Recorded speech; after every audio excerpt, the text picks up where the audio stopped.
So you know what to expect, so you can know what to improve on. Caroline? Like I kind of think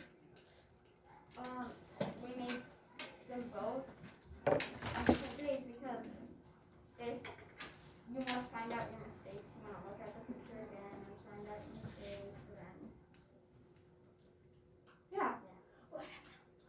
So when I do like typing or anything, like yesterday, and I go over it today, I see like all these awful mistakes I made, and then like you kind of like when you're doing it, you're kind of like I'm doing everything perfect, and then like when you're like when you see it again, you're like this is horrible. Yeah, so with the engineering design process, you don't build a bunch of prototypes and then test all your prototypes. You build them one at a time. Because you can take something from each prototype and learn something from it. And you can keep improving it. So if we built all of our rockets and then tested all of our rockets, we wouldn't have had a chance to improve because we'd be done. But since we build them one at a time, we can make improvements on every single rocket. Okay, good. So, what worked? What did we learn from the first day? What worked better? What did we do today that worked? Michael? maybe like because we like this thing, it was on not as well last time. Now it is, and then one thing that we did wrong, but it helped out at the same time, is these worked really well at the beginning. Then it started making it slow down when these started to get curved from hitting the ground, and then it started to slow it down. Okay, so you learned that attaching things really well, if things are just flying off of your rocket in every which way and direction, your rocket's not going to fly very well. Like when they send people to the moon, they don't just let things fall off willy-nilly. It stays attached if it's supposed to stay attached. So we learned that. Heidi? For our prototype, the index paper looked a whole lot better because the momentum kind of like let the air take it. Yeah, I can just agree. kind of went. Okay, so we learned that having less weight at the back Makes it go makes it go better. So having lighter material for the things. Do we agree with that as a class, or do we have other opinions also? I probably agree with that. You agree? Ike, what do you think? You agree too? So, lighter at the back is better?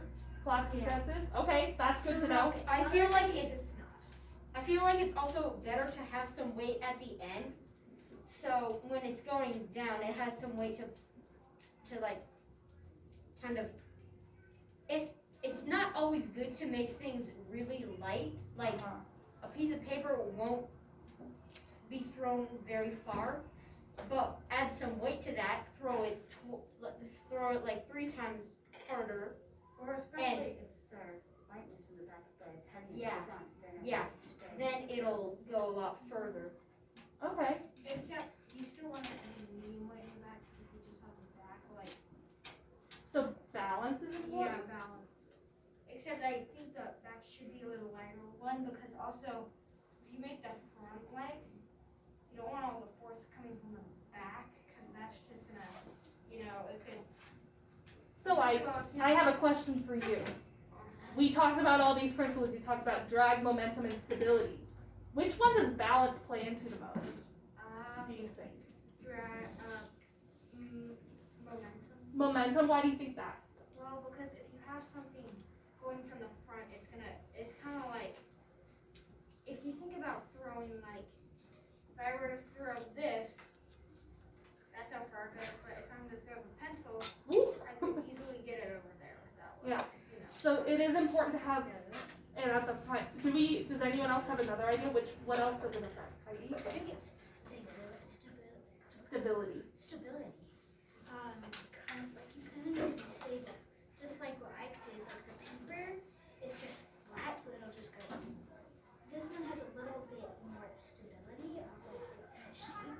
If it goes farther, then the other stay down. I think I agree with both of you. I think it affects momentum and stability. I think it also affects drag, but a little less. And also another reason why you want it at the front, because like if you're shooting it, you don't want it to like, if you don't have it at the front, it could be veer off course a lot more easily. Because when there's weight at the front, it usually pulls it down a little, just a little, so it goes like that. But when you have other stuff, it just goes, especially in the back. You know, it's not Good point.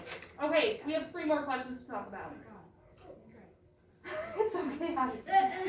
So, what did you learn about engineering from doing this? I want to know all of you. I want to hear from every single one of you. What did you learn? Caroline, what did you learn? You try something.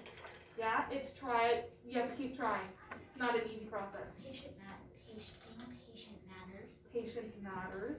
And Michael? like Caroline said, like trying to do, like keep trying, and then also it's fun.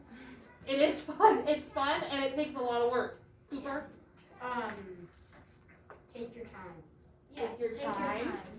That's important. Don't rush through things. Max? Never just like get a bunch of materials and like build something. Always like have a design and like be ready. Plan ahead. Be prepared. Annabelle? Never to like just like make like one thing that build and just like give up, like kind of like keep trying until it's like. That's what I call perseverance. Keep trying, even if it's hard. And like learn from your mistakes. Learn from your mistakes. Ike and Rhodes, do you have anything to add? When, you know, just don't give up. Don't give up. Try other things. Don't keep, Doing the same like, thing. don't over keep again. like tweaking one little thing. So If you- experiment. Yeah, experiment. Yeah. Okay, Michael, I want to hear from you, but we're running out of time and I want to get to our other Trial and questions. error. Trial and error. Trial and error, yes, that's important. So, this is called the I don't have my poster. This is called the engineering design process, right? Engineering design process. Does anyone else, do people that aren't engineers or who aren't doing engineering use this? Yeah. Yes. Do we think so? Thumbs up or thumbs down? Cooper and Max and Annabelle, what are your thumbs saying? Annabelle, what do you think? Yeah? Yeah? Who else might use this process? Heidi, who else is going to use it? Bakers, because sometimes when I cook, like you have to make the measurements exactly right. You kind of have to plan it out ahead. And if you feel like accidentally add too much or add too little, then you have to try again. Well, I agree with you. So bakers definitely use this. What about the people who invent the recipes? Also, Do you think they got it right the first time? No. Probably not. Very disgusting. I bet not. I've tried making up a recipe before and it was horrible. I had to throw it away. Who else? Like just in general doing math, like gotta go back, you know, kind of get rid of the last part, you know, kind of redo that. Mathematicians definitely use it. So, right now we're using partial quotients for division, right? Yeah. Do you think the person who came up with that method came up with it on the first try? They probably tried a whole bunch of different ways to do it. There are so many ways to divide. Anna, who else uses it? Maybe Artists? How do artists use it? Someone said that the other day too. I thought it was good. because like if you want to draw a picture, you kind of have to plan it out in your mind, like kind of like know what it wants to look like. That kind of helps me sometimes. Because if I like want to draw, I want to know what I would like it to be like. I agree with you. Heidi. The president and Superman. The president, tell me about that. Like how they have to make these big decisions, and they want to make it good enough. Like they don't. Somebody tells me they don't want to embarrass themselves in front of Congress. So they probably have to like think about it and try different methods or formulas to make it like good enough to present. And Superman uses it because he's a superhero. He fails every day and then he gets back up again. Yeah. What about King George? Oh yeah. How did King George and what was the prime minister's name?